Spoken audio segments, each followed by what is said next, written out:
from the National News Studio, Sri Lanka.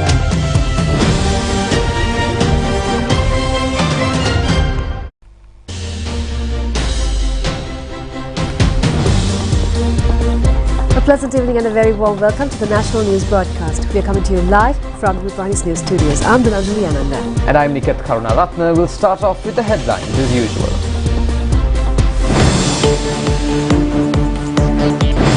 The President reiterates that government revenue should have to be increased by strengthening export agricultural economy. The government focuses attention to hand over 5,000 rupees out of the 10,000 rupees salary increase granted to state employees. The minister in charge says no decision has been taken to increase water charges. Harmful impact from the sandfly disease amidst rainy weather. First stage in the Israel-Hamas hostage release program concludes.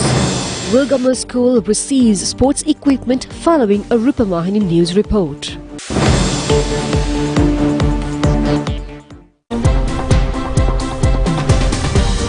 For those and other stories in detail. President Ranil Wickremesinghe says in the program of restoring the economy of the country, strengthening of the export agriculture economy is a necessity. The President has made these remarks addressing the Special District Coordinating Committee meeting held at the Matale District Secretariat today. The President has also emphasized on the granting of free land rights to the Sri Lankan people. He underscored that it is imperative to fortify the agricultural export economy as a pivotal component of the program aimed at revitalizing the nation's economy. In accordance with this directive, the President announced the forthcoming implementation of a specialized program designed to boost the cultivation of minor export crops. Furthermore, efforts will be made to popularize cocoa cultivation in Kandy, Matale and Kurunegala districts. Additionally, plans include the re-establishment of coffee and cinnamon cultivation in the foreseeable future.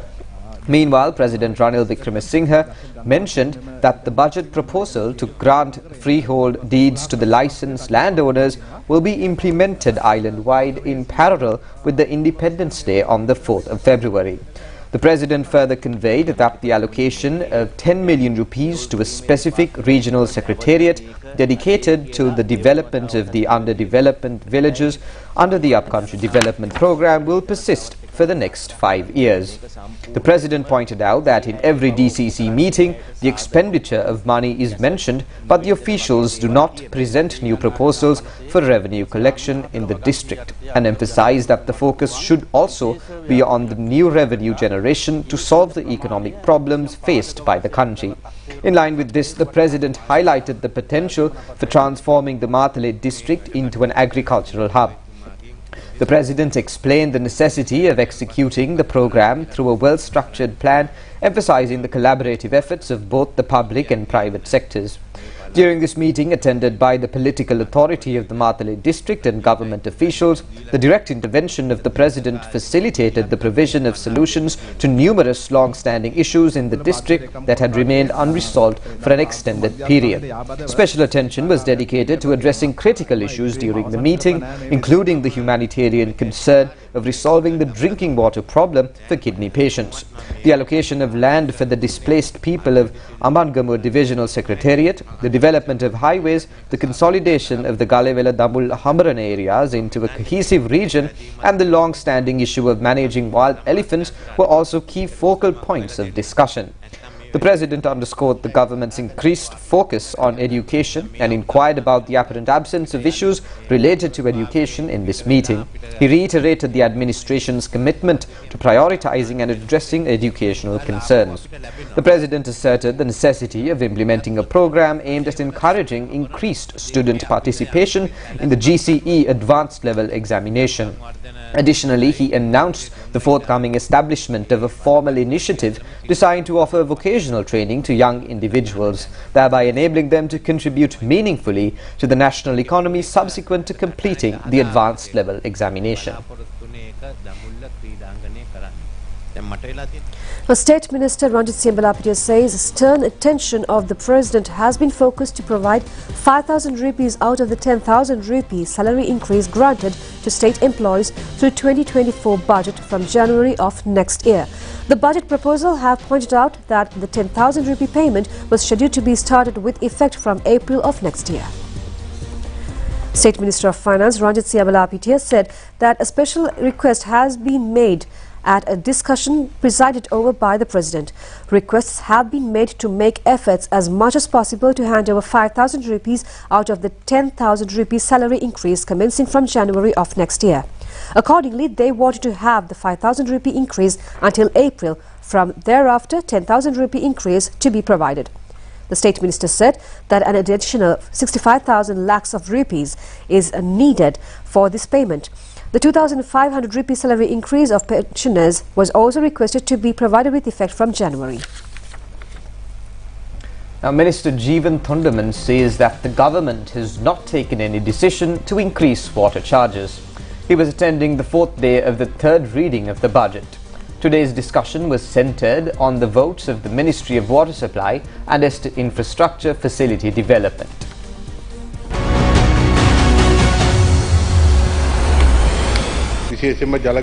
Parliamentarian of the Samagijana Balavegaya, Sujit Sanjay Pereira, said that a proposal has been presented in the recent past regarding increasing water charges.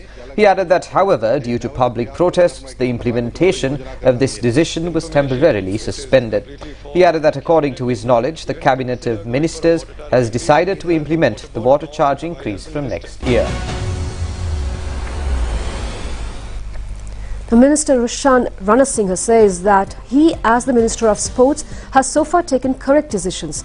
The Minister was expressing his opinions to the media in Kandy today. The Sports Minister, upon arrival at the Sri Dalada Maligawa in Kandy, has called upon Mahanayaka Thera of the Malvatta chapter, Most Venerable Tibbatuave Sri Sumangala Thera, and Anunayaka Venerable Dimbulkumure Sri Vimaladama Thera. Minister Roshan Ranasinghe said that, as an example, the karate sport is filled with frauds and irregularities. He added that the Auditor General has recommended to appoint an interim administration committee to look into these charges. The minister further said that the sports body went to courts seeking an injunction. However, the restraining order was not granted. The minister said that, secondly, the sport of football was also in a problematic state. The Football Association has requested to exempt the sport of football from the Sri Lankan sports law. The minister said that in that instance, they have discussed on the issue with an interim board. As a result, the ban on football was lifted. However, it was not exempted from the sports law. The third sport in question is rugby. The Asian Rugby was banned the functioning of the president of the association. The minister said that they have appointed an interim committee for his removal. The minister added that in the case of Sri Lankan cricket, he has taken steps with deliberate planning lasting for a period of 1 year. An interim committee was appointed to clearly find the frauds of the corrupted officials.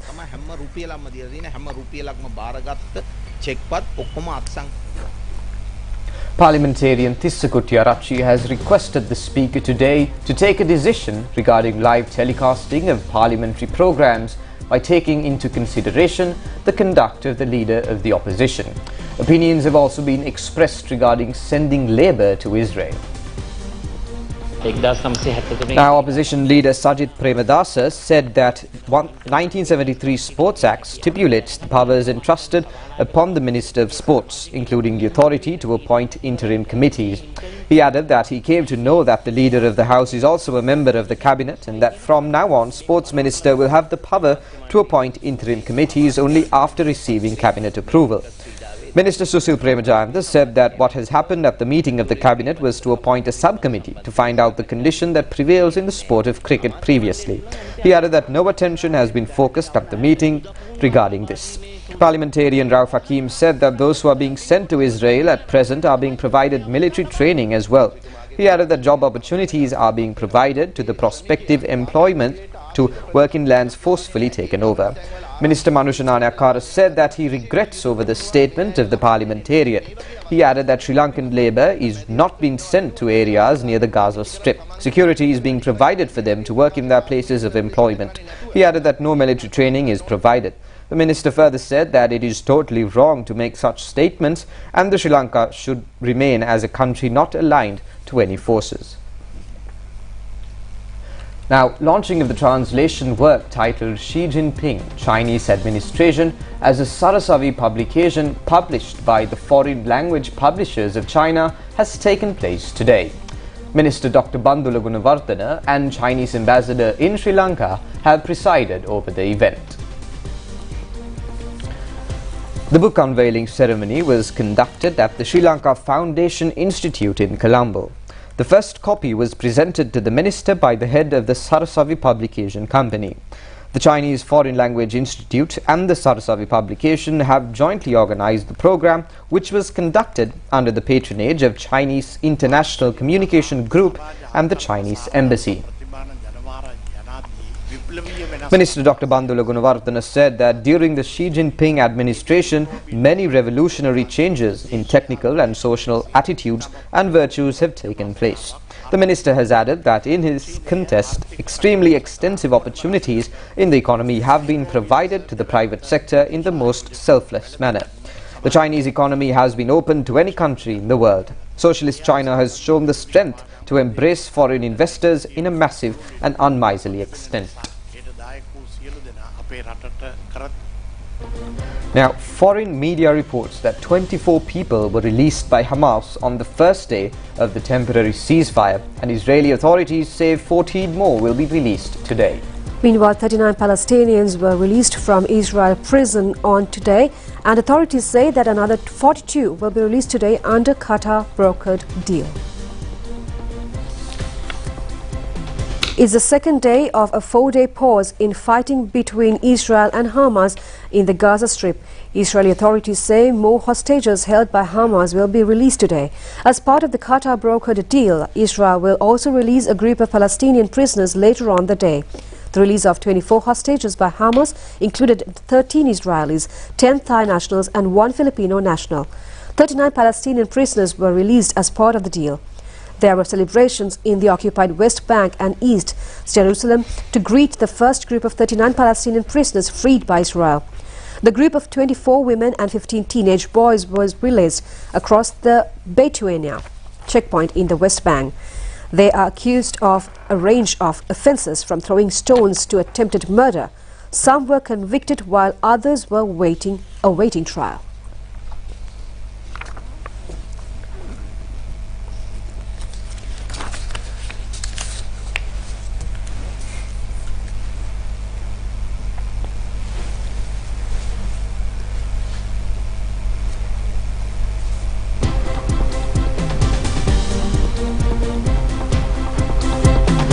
And now, to get a further in-depth analysis of what's happening in the Israel-Hamas conflict, which is currently in the midst of its 4-day truce, we have with us Mr. Prasad Todangodake, our foreign news analyst. So, Mr. Prasad, what's the status of what's happening in Israel and Hamas? Yes, now according to the latest reports, now Qatar, the mediator between Israel and Hamas for this 4-day humanitarian pause of fighting, they are now discussing with both parties to extend this 4-day pause. That means beyond 4 days they are going to stop fighting, but still the both parties have to agree for that. But anyway, the Qatar officials, they have shown some positive signs of further extension, and Egypt also mentioned about they also express optimism about this extension. So if that extension takes place, then it will be a very positive thing for the Gaza, both Gaza people and people in Israel. At the same time, the both parties are ready to release the captives in the in both areas. I mean, Hamas is and they have announced that they are going to release 14 Israeli hostages. At the same time, Israel announced that they are going to release 42 captives held in Israel prisons. But now these numbers keep on changing, and there were some discrepancies, and now according to latest reports, Hamas announced that they are going to release 13 Israeli hostages, and the detainees released by Israel, that number has reduced from 42 to 39. So up to now there is no sign between of these releases. However, there are some reports that Hamas has already provided a list of the Israeli hostages that they are going to release today to Egyptian authorities as well as ICRC officials, and but yet all parties, I mean Israel as well as international community and Palestinians, all parties are waiting for the news of release of these hostages as well as captives. So at the same time, now when we consider the humanitarian situation, we have to look into the southern part of the Gaza, that means Rafah border crossing. Today UN officials mentioned that they are expecting 200 more trucks to be brought into Gaza with emergency supplies. That means essential items, food and other essential items, as well as medical equipment and especially medicine, because we knew that last couple of weeks there was a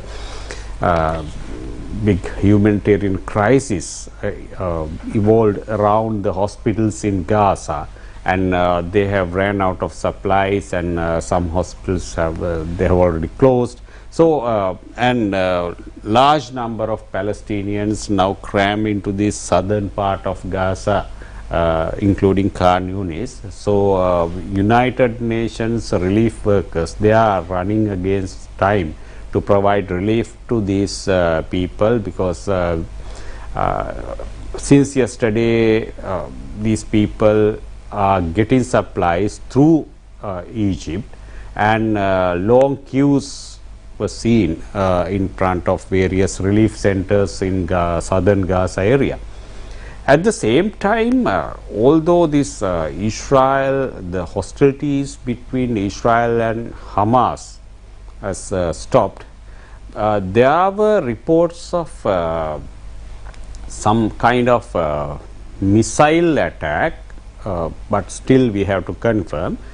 Israel security forces have confirmed that they have shot down some kind of a missile-like thing that came from southern Lebanon. That according to some reports, that incident took place after the enforcement of these truce.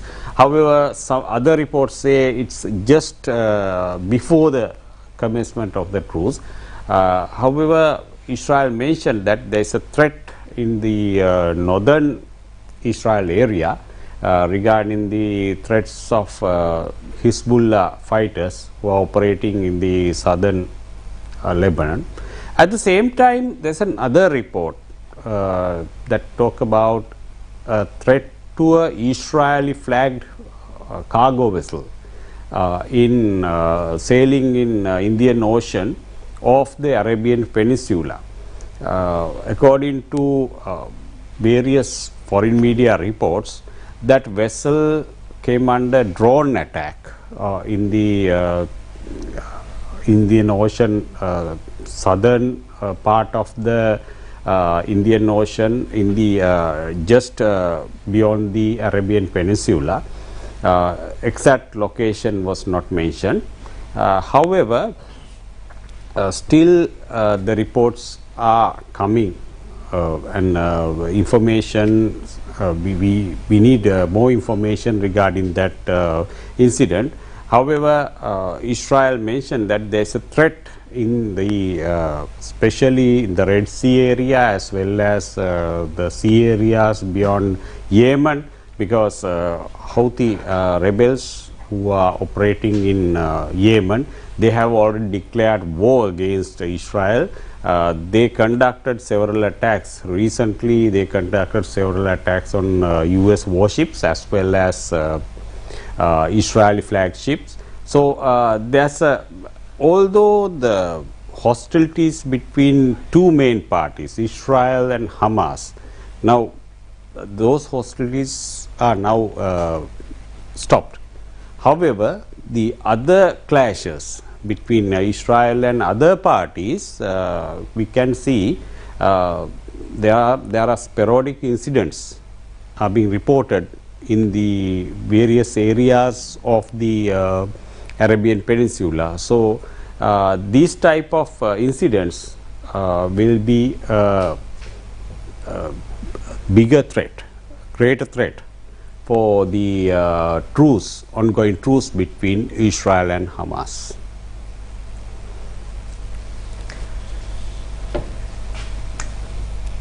Okay, thank you, Mr. Prasad. We will keep you informed on this situation in the coming days. Now, on further news, the National People's Power accuses Sajid Premadasa of misusing his unrestricted parliamentary privileges as leader of the opposition. Executive Committee member of the NPP, Nalinda Jayatissa, has made these remarks after a ceremony in Beruwala yesterday. NPP Executive Committee member Nalinda Jayatissa said that opposition leader is engaged in some form of dancing by making use of the unrestricted powers entrusted upon him as opposition leader of parliament. He does not have the ability to directly forward a question to the target. He further said that this situation has made people unwary of watching parliamentary procedures. He added that at present the general public has great unhappiness over parliamentary affairs. They are not in position to hold outdoor meetings or to address the people. They are also unable to hold conferences or convene electoral level boards. Now, a follow-up of the activities of the dengue control national program for the month of November, jointly conducted by the National Television and the Mortin Institute, was held in the Rupavahini premises. Consultant physician and director of the dengue control unit, Dr. Nalin Aryaratna, said that there is a reduction in the spread of dengue mosquitoes in the households and schools, and it proves that these kind of awareness programs are helpful to reduce the dengue mosquitoes breeds. Mortin executive Tushini Ranasinghe said that they are thankful for the Rupavahini Corporation in conducting such programs of national importance and Mortin to be a part of this national service. They commenced this program with state sector at first, but now even the private sector has given the support for this national service in preventing dengue. Director General Programs of Rupavahini, Suramya Mapitiya, said that this dengue prevention program is much serious in nature. There was a lot of awareness activities conducted during these 5 months since the launch of this initiative.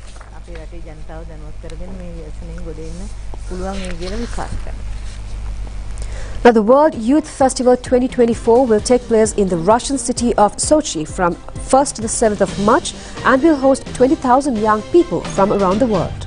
A media briefing regarding this was held at the Russian Cultural Center in Colombo. Ambassador of the Russian Federation to Sri Lanka, Levan Zhagarian, and First Secretary of the Russian Embassy in Sri Lanka, Mrs. Maria L. Popova, briefed the media about this upcoming event. The World Youth Festival is the largest youth event in the world that will be held by the decree of Russian President Vladimir Putin next year. The festival will host 20,000 young Russian and foreign leaders in such fields as business, media, international cooperation, culture, science, education, volunteering and charity, sports, and various areas of public life. Teenagers representing children's organizations and associations will join the festival as well. country. I mean, agriculture, I mean, industry, and our cultural life, and the youth from many countries, from friendly countries, not only from friendly countries, will come to Moscow, to other Russian cities, and will get familiar with our achievements. It's very important also to have face-to-face contacts with Russian youth to understand each other much better. And also we have scholarships. I would like to remind you, and for Sri Lanka it will increase from 40 to 50, yeah? And the process is continuing. And we will try to, just to continue the process, we'll offer scholarships to all friendly countries that will come to my country to learn Russian language, to learn Russian culture, and we have now a lot of graduates from the former Soviet Union, from the Russian Federation, who are very helpful for us, and including here in Sri Lanka. This is the first time that we are actually hosting such an interesting event. Next year in March, in the beautiful city of Sochi in Russia. As you all may know, Sochi is a beautiful city with a very warm and mild climate, and it has palm trees and the beautiful sea. The sceneries are somewhat similar to the beautiful Sri Lanka, and the people who have warm hearts and always welcome new guests. And the event is going to take part on the territory of the Sirius Park. The Sirius Park is a big facility that was built especially for the big Olympic Games in Sochi that took place in 2014.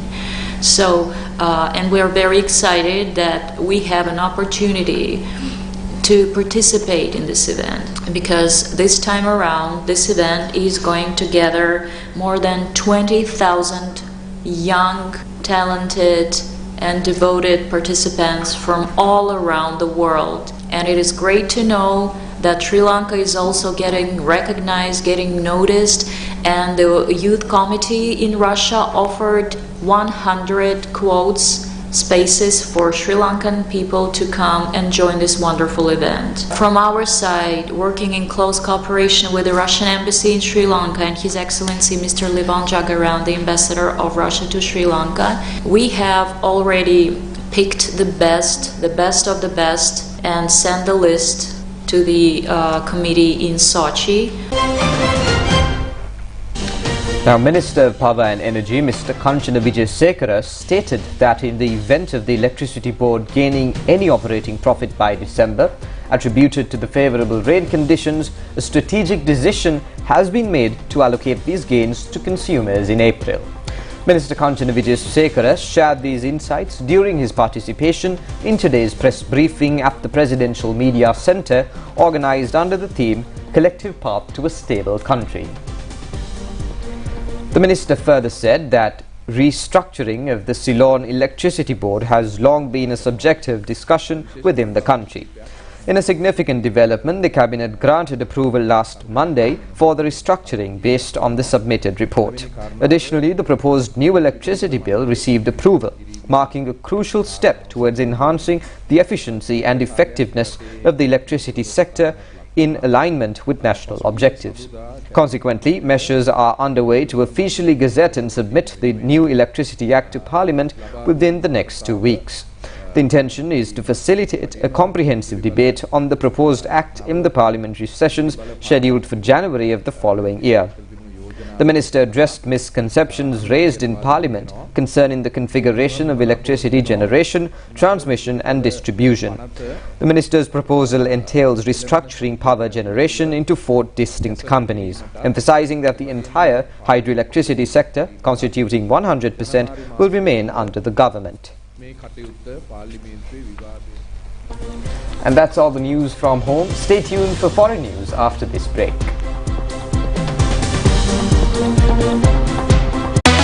Hot and spicy fun vibe එක විවර කරන්න beat එක remake කරන්න to win හදවත වවලා යන්න කිංගර fashion කරන්න fun මුතුරන්න කොත්තමි kick එක මෙන්න TikTok viral යනවා නැතිල trending වෙනවා hot පහසක් දවසෙනවා spicy රස වැටහෙනවා prima කොත්තමි fun තමයි.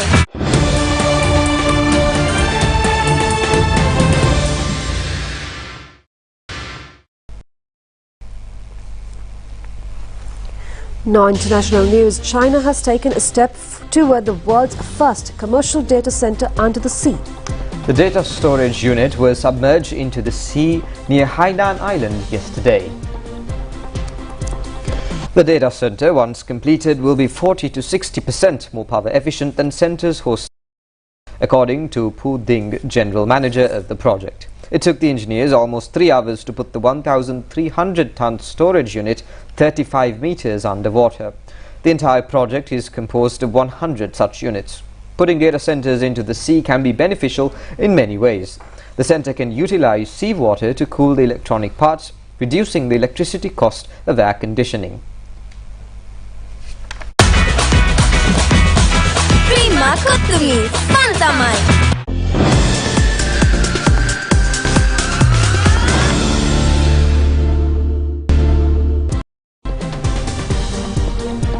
On sports news, the Sri Lanka Army has been successful in winning the overall championship at the Defence Services Sports Tournament, which was concluded at the Sukadadasa Stadium yesterday.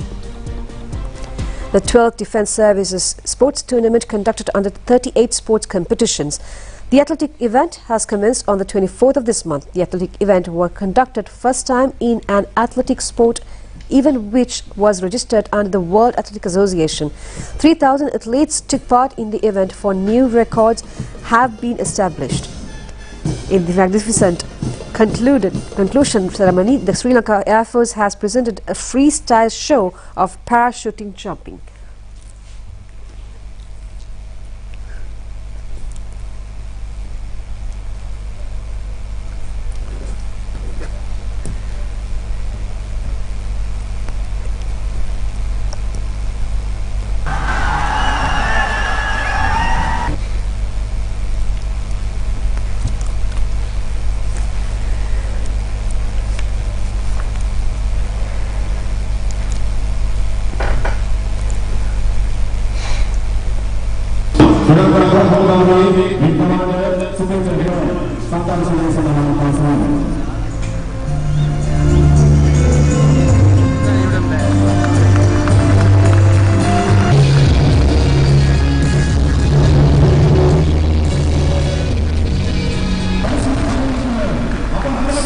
Sri Lanka Army has clinched 147 golds, 144 silvers and 122 bronze medals.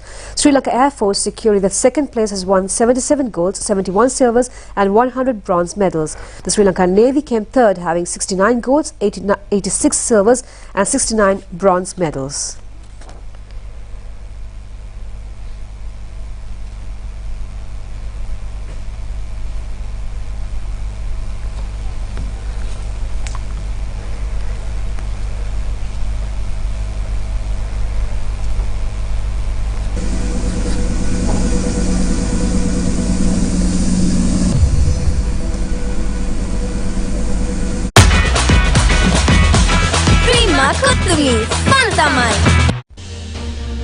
And that's all the news we have for tonight. Join us tomorrow at the same time for the very latest on Channel. I'm Dilanjali, together with Niket signing off. Good night. Good night.